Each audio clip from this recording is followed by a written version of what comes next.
Preciso trazer agora a resposta do Independiente ao Atlético Mineiro por Kevin Lomônaco, zagueiro indicado por Jorge Sampaoli.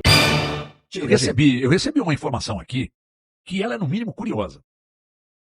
O Tomás Pérez, ontem o Brax esteve aqui, nos concedeu uma entrevista e pouco tempo depois do Brax confirmar que o Atlético estava trazendo um volante bem encaminhado.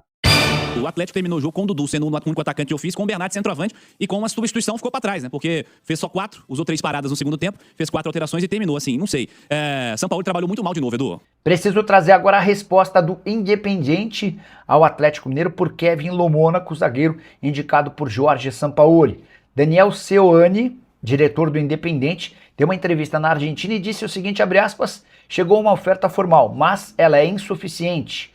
Nós queremos que o Kevin Lomônaco fique pelo menos até a metade do ano. Sabemos que ele é o jogador que todos querem, mas ele é o nosso melhor jogador também. É por causa dessa condição de craque do time que o zagueiro, ex-Red Bull Bragantino, só sai diante de propostas de 7 milhões e meio de dólares, ou mais ou menos 39 milhões de reais por 70% dos direitos. O Independiente é dono de 75%, outros 25% foram mantidos no Red Bull Bragantino. Só para completar o noticiário do Galo, registrar que Tomás Pérez deve chegar por empréstimo ao Galo, jogador que pertence ao Porto, empréstimo até o fim da temporada sem custos e opção de compra já definida. Nas últimas horas pintou outro interessado. O Botafogo, do técnico Martim Anselmi, também tenta a contratação do atleta. Vale a lembrança de que havia sido Martim Anselmi, enquanto técnico do Porto, que contratou o Tomás Pérez do News Old Boys. Mas tudo se encaminha para que o jogador de 20 anos de idade, que atua como volante, se torne reforço do Galo e não do Botafogo. E foi divulgado, revelado, descoberto o volante que tem negociações avançadas com o Galo. Trata-se de Tomás Pérez, argentino de 20 anos de idade, que pertence ao Porto. Ele foi revelado no News Old Boys, comprado pelo clube português no ano passado por 3 milhões de euros. Dá para dizer que a passagem por Portugal é decepcionante. Na primeira parte da temporada passada, ele jogou 8 partidas. Na atual temporada, que já está indo para o 8º mês, o Pérez nem sequer estreou pelo time principal. Tem atuado apenas pelo Porto B. Foram 5 partidas que totalizaram 376 minutos. Não joga desde 30 de novembro e é por conta de toda essa dificuldade em emplacar por lá que o Atlético teve sua missão facilitada e espera anunciar o Tomás Pérez muito em breve. É o volante procurado pelo Sampaoli, vai faltar também o zagueiro. Já contei para vocês que as negociações por Kevin Lomônaco, ex-Red Bull Bragantino, seguem bastante complicadas diante da pedida do Independiente. Eu recebi uma informação aqui que ela é no mínimo curiosa. O Tomás Pérez, ontem o Brax esteve aqui, nos concedeu uma entrevista e pouco tempo depois do Brax confirmar que o Atlético estava trazendo um volante bem encaminhado, a Itatiaia deu a informação de que o nome era Tomás Pérez. Isso. Aí agora há pouco, eu perguntei para uma pessoa, obviamente muito importante dentro do clube, sobre o percentual do Alisson, essa pessoa me disse dos 15%, e fiz uma pergunta sobre a quantas anda essa situação do Tomás Pérez, do volante. Eu achei muito curiosa essa resposta. Óbvio que procede a negociação, mas não está 100%. É jogador para composição de elenco. Tem características próprias para a posição. Complementa ao que temos aqui. Uma joia argentina com muito potencial. Então, a primeira coisa que me chama a atenção, procede a negociação, mas não está 100%. Será que Posso te explicar sobre essa situação? Não é ele o volante. O volante que o Atlético quer para ser o cara. Mas ele é o que o Brax falou ontem? Você acha que vai chegar mais um além dele? Vai chegar mais um além dele. Só que o Atlético não vai conseguir entregar no prazo de março. Escreve. Vem pro meio do ano. Seria outra janela. Escreve e depois me cobra. Escreve. O volante principal que o Atlético deseja e que o Sampaoli esperava, ele não chega até dia 3 de março, HG. 3 ou 2? É 3 ou 2? Acho que é 2 de março. 2 de março. Ele não chega. Aí é loucura. Não chega. Me cobrem depois. Pode anotar, pode pegar esse corte aí, salvar. O volante que o Atlético quer, e o Sampaoli deseja, não chega para o dia 2 de março. O Atlético vai trabalhar com os volantes que ele tem até a janela de junho, trabalhando com aquelas informações que o Brax passou ontem para vocês, até trouxe um papelzinho, né? Entregou um papelzinho para vocês? O volante que o São Paulo quer, eu não sei quem que é. 3 de março, mas desculpa, que o, falei 2 a 3 de março. Mas que o Atlético quer, eu acho que tá muito claro, né? Ô, gente, para com esse negócio de Casimiro, tem gente não existe isso, não. O Brax deixou muito claro. Deixa eu ler o Edilson. Parece que é, ué. Deixa eu ler só o Não é Edilson. possível. E a sala tá mais cheia aqui no último dia aqui, que no fim de semana, pra gente ouvir, assim, o Sampaoli. A princípio ele viria primeiro, agora estão invertendo aqui, vai vir o Prof. Osório, treinador do Remo, para a entrevista daqui a pouquinho. O Cirilo, um detalhe, né? Me chama a atenção alguns jogadores, essa administração de grupo do Sampaoli, né? Porque hoje ele tirou o Dudu do time.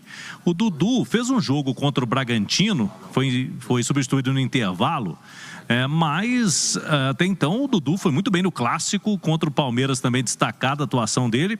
Aquele jogo realmente, mas não foi só o Dudu que não jogou bem, hoje ele não coloca o Dudu para jogar. O Scarpa a gente já vem destacando aí, né, Cirilo? Que o Scarpa, para muito torcedor, para muitos comentaristas, não pode ser reserva do time. E vem jogando pouco aí com o Sampaoli. Os 2 estrangeiros do ataque, ele não coloca para jogar, né, Cirilo? Hoje, por exemplo, ele terminou com o Bernard de título de centroavante, quando ele tirou o Hulk e o Renier, e não pôs o Cassierra para jogar. A gente esperava mais minutos para ele. Não deu minutos hoje para o Cassierra. O Alan Minda só 20 minutos contra o Pouso Alegre. Chama atenção também, hoje o João Vitor Xavier trouxe informação no Rádio Esportes que o Júnior Santos vem treinando bem até, emagreceu, mas esse aí o São Paulo esqueceu dele completamente também, né? O Júnior Santos está certo, ano passado foi um grande investimento do Galo, teve muita lesão, não correspondeu, mas agora ele está disponível, ele, o Patrick e o Sampaoli. Hoje o Júnior Santos inclusive postou, vendo o jogo na TV, né? Nem para o estádio ele veio, então assim, o Sampaoli vai ter que administrar melhor essas situações aí, viu, Cirilo? Porque a gente sabe que a administração de grupo é muito importante para a sequência de um trabalho. São algumas ponderações aí, Cirilo, informando 7K aqui no nosso pós-jogo. Com certeza, 7K. Cláudio. Nessa semana, inclusive, o Paulo Brax deu entrevista e disse que o Minda tá bem fisicamente. Foi isso que ele disse, não foi, Rezende? Foi, tá bem, o Sampaoli que pode ou não escalar, ele tá bem fisicamente, garantiu o Paulo Brax, que tá ali no dia a dia, né, tá na parte interna, sabe tudo que tá acontecendo no Galo. Em casa contra o Remo, Edu, o Atlético terminou o jogo com o Dudu sendo o único atacante de ofício, com o Bernard centroavante e com uma substituição ficou para trás, né, porque fez só 4, usou 3 paradas no segundo tempo, fez 4 alterações e terminou assim, não sei. Sampaoli trabalhou muito mal de novo, Edu. Mas aí eu vou no caminho contrário. Nós estamos falando de ataque num jogo que o Atlético fez 3 gols. O problema do Atlético não é o Dudu ter jogado, deixado de jogar, não é o Minda, não é o Júnior Santos, não é o Cassierra. Não foi problema não, Edu? Peraí, Cirilo, deixa eu concluir. O Atlético fez 3 gols no jogo. O problema do Atlético é do meio para trás. O Atlético tomou um baile do Remo lá atrás. O Atlético segue com o Alonso na zaga, com o Juan na zaga. O Preciado jogou 20 minutos e afogou. O Lodi hoje entregou um gol pro Remo, jogou muito mal o Lodi. O Atlético não tem volante. O Paulo Brax deu uma entrevista, falou que o Atlético tem 200 primeiro volante, mas não tem um. O problema da gente, eu tô sendo muito sincero, o problema do Atlético hoje não foi o Dudu não ter começado o jogo, não foi o Cassierra não ter entrado. O Atlético meteu 3 gols no jogo, mandou 2 bolas na trave. O problema do Atlético é do meio para trás. O Atlético tomou 3 gols do Remo e se não fosse o Everson, ele teria tomado 5 ou 6. E a gente tá discutindo o ataque. Mas não dá pra discutir o ataque além da defesa, não? Tem que discutir só a defesa? Dá pra discutir hoje, não. Dá pra discutir hoje, não. Hoje o ataque do Atlético meteu 3 gols. Mandou 2 bolas na trave. Do meio pra trás o Atlético é uma baba. Uma baba. A gente tem que falar da defesa. A hora que o Sampaoli vier com a palavra contundência na coletiva, fala aí organização, Sampaoli. Que horas que a palavra organização defensiva vai vir pra conversa? Que horas que você vai falar de ajuste defensivo na conversa? Porque não é possível num jogo que você mete 3 gols contra o Remo. Antes do jogo, se qualquer torcedor falasse 3-0, beleza, 3-0 pro Atlético contra o Remo. Maravilha. Mas o Atlético tomou 3 gols do Remo e se não fosse o Everson, tinha tomado 5. A conversa hoje é defesa, Edu, não é mas ataque, eu acho que gente. você está fazendo a interpretação errada do que nós estamos dizendo aqui também. E nós vamos chegar na defesa. Dá tempo de falar de tudo. Tem mais de 1 hora de pós-jogo ainda. Mas o que nós estamos dizendo é do andamento do jogo, né? Como o Remo foi chamado ao ataque também, Edu. Foi chamado ao ataque quando o Atlético abriu mão das opções ofensivas, encheu o time de meio de campo, tirou o atacante e morreu com uma substituição. Mas nós vamos chegar na defesa também, porque eu concordo contigo. Não, eu discordo. Contigo. Eu não concordo. Até conseguiu perder no gol lá na frente. E a defesa que é uma baba. São vários... que hoje foi defesa, vocês acham que foi ataque? Ou seja, foi tudo, né? Não, então foi tudo. Eu não acho que foi ataque. Não. E tem um detalhe aí que corrobora com o que diz o Edu Panzi. O Galo hoje chegou ao 10º jogo na temporada, sofreu gol em 9. Então tá sofrendo gol em todo jogo. Agora parou aquela história de sofrer gol primeiro, né, Cirilo? O Galo sofria só gol primeiro. Agora tá sofrendo gol em outras horas do jogo também. Não adianta nada também. Não, tomando muito gol. Nós estamos falando de um problema coletivo, né? E quando você fala de problema coletivo, normalmente, não é uma coisa só, né? Eu disse aqui no primeiro comentário, aqui no começo do pós-jogo 7K, de um time que se defende muito mal, né? Primeira coisa que eu disse aqui, se defende muito mal o Atlético, né? E talvez seja a hora de inverter os gritos aí das prioridades, do tal do cadê o volante, cadê o zagueiro, pra cadê a organização, né, Edu? Pô, sem dúvida. Eu tô cansado de ver um monte de time aí com os zagueiros inferiores e bem organizado defensivamente. Aliás, a gente já tem dado o exemplo de 23, né, Cirilo? Ao longo das semanas aí, com Lemos e Gemerson. De organização defensiva. E, ó, eu não tô jogando responsabilidade só pro treinador. Eu sigo falando que falta o primeiro volante, falei no meu comentário. O Paulo Brax diz que o Atlético está cheio de primeiro volante. Eu discordo, não tá. Não tá e tá óbvio que não tá. E diz que tem 6 zagueiros, que não dão 1. Você vai me desculpar. O Juan até fez um bom jogo hoje. O jogo do Juan não foi ruim, não. Ainda meteu um gol de cabeça. Mas, gente, o Alonso... Eu respeito muito o Alonso pela história dele, os títulos de 21. Mas não dá, gente. Não dá. O Alonso não é um zagueiro confiável na seleção do Paraguai. Lá ele é lateral esquerdo. Ele não pode ser o titular absoluto. Aliás, a única opção do Atlético pelo lado esquerdo. Tem alguma coisa errada. O Preciado, eu acho bom lateral, tá? Diga-se de passagem, eu acho que o Atlético fez uma boa contratação, mas ele não tem a menor condição física de jogar. Hoje, os primeiros 20 minutos do Preciado foram muito bons. Ponto. Ele afogou no primeiro tempo. E no segundo tempo ele voltou. E por muito pouco o Atlético não tomou 2 gols enquanto ele estava em campo. E aí saiu para o Alan Franco virar lateral. De novo, não vejo problema nenhum o Alan Franco ser lateral, até porque na seleção do Equador ele é lateral. Mas quando você tira o Alan Franco da cabeça da área para vir lateral, você perdeu a cabeça da área. E a cabeça da área do Atlético ficou absolutamente vulnerável. Toda a segunda bola era do Remo. O Atlético transformou o Remo no Real Madrid essa noite aqui. Um time que não é incapaz de marcar o clube do Remo. Isso não entra na minha cabeça, porque no primeiro tempo o Atlético criou lá na frente suficiente para meter 4 gols. Aí é a incompetência do jogador.